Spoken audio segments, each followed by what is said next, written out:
Assalamualaikum warahmatullahi wabarakatuh. Kami dari kelas 11 TKP akan mempresentasikan analisis studi kasus perusahaan yang mengalami krisis SDM.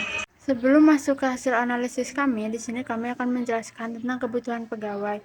Kebutuhan pegawai adalah rencana dan struktur pengisian posisi atau jabatan dalam suatu organisasi, mencakup perencanaan jumlah pegawai, rekrutmen, distribusi tugas, dan pengembangan karir untuk memastikan operasional organisasi berjalan efektif dan efisien. Perencanaan dan formasi pegawai meliputi 1. Analisis kebutuhan, 2. Perencanaan struktur, 3. Penentuan kualifikasi, 4. Penyusunan formasi, 5. Implementasi, 6. Evaluasi. Tujuan penempatan formasi dalam kebutuhan pegawai adalah untuk 1. Memenuhi kebutuhan operasional, 2. Meningkatkan efisiensi dan produktivitas, 3. Mendukung perencanaan dan pengembangan karir, 4. Mengendalikan biaya tenaga kerja, 5. Meningkatkan kualitas layanan, 6. Menyusun dengan perubahan, 7. Memastikan kepatuhan regulasi. Prinsip-prinsip penyusunan formasi pegawai meliputi 1. Kesesuaian dengan tugas dan fungsi, 2. Efisiensi dan efektivitas, 3. Kualifikasi dan kompetensi, 4. Kebutuhan jangka panjang dan pendek, 5. Transparansi dan akuntabilitas, 6. Penyesuaian dengan perubahan, 7. Keseimbangan beban kerja. Sistem penyusunan formasi. Sistem penyusunan formasi pegawai meliputi 1. Analisis kebutuhan, 2. Perencanaan tenaga kerja, 3. Penyusunan formasi, 4. Penetapan kriteria jabatan, 5. Pengalokasian pegawai, 6. Evaluasi dan revisi. Proses penyusunan formasi pegawai meliputi 1. Identifikasi kebutuhan, 2. Perencanaan, 3. Penyusunan formasi, 4. Penetapan kriteria, 5. Implementasi, 6. Evaluasi. Faktor-faktor penyusunan formasi. Penyusunan formasi melibatkan faktor-faktor berikut. 1. Tujuan dan strategi, 2. Sumber daya manusia, 3. Kebutuhan tugas, 4. Struktur organisasi, 5. Komunikasi dan koordinasi, 6. Lingkungan eksternal, 7. Fleksibilitas dan adaptasi. Pembuatan dokumen perencanaan kepegawaian. Untuk dokumen perencanaan kebutuhan pegawai buatlah 1. Judul, nama dokumen, 2.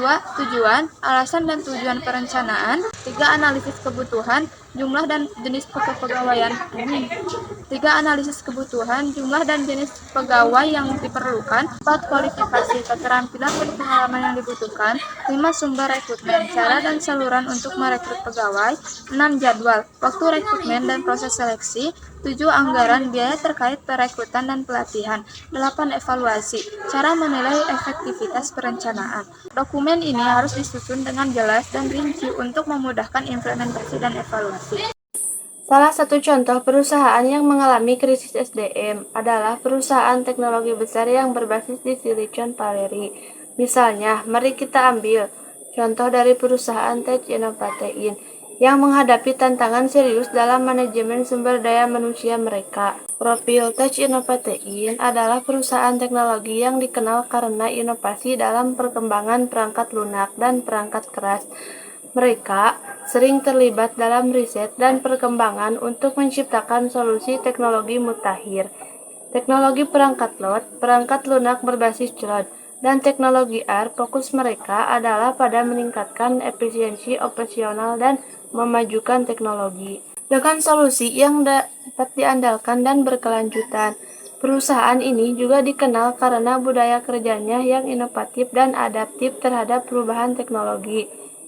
Tanda-tanda awal krisis SDM, penurunan retensi karyawan. Tech Innovatein mulai mengalami tingkat turnover yang tinggi di antara karyawan. Kunci termasuk insinyur dan desainer produk yang sangat terampil. Karyawan meninggalkan perusahaan untuk mencari perusahaan kesempatan yang lebih baik di perusahaan pesaing atau startup yang menawarkan budaya kerja yang lebih baik. Penurunan kinerja tim pengembangan produk mulai mengalami penurunan produktivitas dan kualitas hasil. Proyek-proyek penting mengalami keterlambatan dan kualitas produk tidak tercapai standar yang bisa mereka capai. Konflik budaya. Ada pergeseran dalam budaya perusahaan dari kolaboratif dan inovatif menjadi lebih kompetitif dan terfragmentasi. Karyawan merasa kurang terhubung dengan nilai-nilai perusahaan dan kurang termotivasi untuk berkontribusi secara maksimal. Faktor penyebab krisis SDM, perekrutan yang tidak efektif.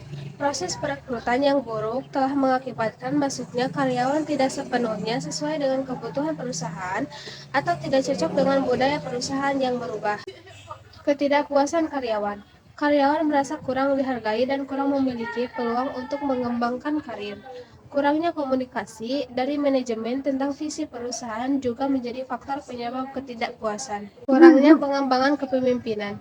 Manajer di perusahaan tidak dilengkapi dengan keterampilan kepemimpinan yang memadai untuk mengelola tim secara efektif, mengarah pada ketegangan di antara anggota tim dan penurunan moral.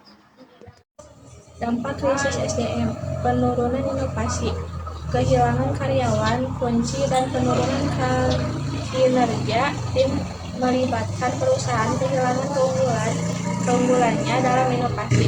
Ini dampak langsung pada kemampuan perusahaan untuk mempertahankan dan menarik pelanggan baru. Biaya tinggi dan efisiensi yang menurun, tingginya inover karyawan, meningkatkan biaya rekrutmen dan pelatihan. Perusahaan juga mengalami biaya tambahan untuk mengatasi proyek-proyek yang terlambat atau tidak memenuhi standar. Reputasi dan citra perusahaan. Krisis SDM dapat merusak reputasi dan citra perusahaan. Krisis SDM dapat merusak reputasi perusahaan di komunitas teknologi dan pasar luas. Persepsi bahwa perusahaan menghadapi masalah internal dapat mengurangi kepercayaan investor dan pelanggan. Strategi perbaikan 1. Represi proses rekrutmen. Meningkatkan proses perekrutan untuk memastikan bahwa kandidat yang direkrut sesuai dengan nilai-nilai perusahaan dan memiliki keterampilan yang relevan. 2. Investasi dalam pengembangan karyawan. Mengembangkan program pengembangan yang kuat untuk memperkuat keterampilan teknis dan kepemimpinan karyawan. Ini dapat meningkatkan retensi dan kinerja karyawan. 3. Perbaikan komunikasi dan budaya perusahaan. Mendorong kembali nilai-nilai kolaborasi, transparansi, dan inovasi dalam budaya perusahaan. Ini bisa dilakukan melalui pelatihan, seminar, dan kegiatan sosial perusahaan. 4. Evaluasi dan mengatur manajemen. Memberdayakan manajer dengan pelatihan lebih lanjut dalam kepemimpinan dan manajemen yang efektif untuk meningkatkan kualitas hubungan dalam tim dan mempertahankan talenta kunci. Sekian video dari kami, mohon maaf bila ada kesalahan. Wassalamualaikum warahmatullahi wabarakatuh.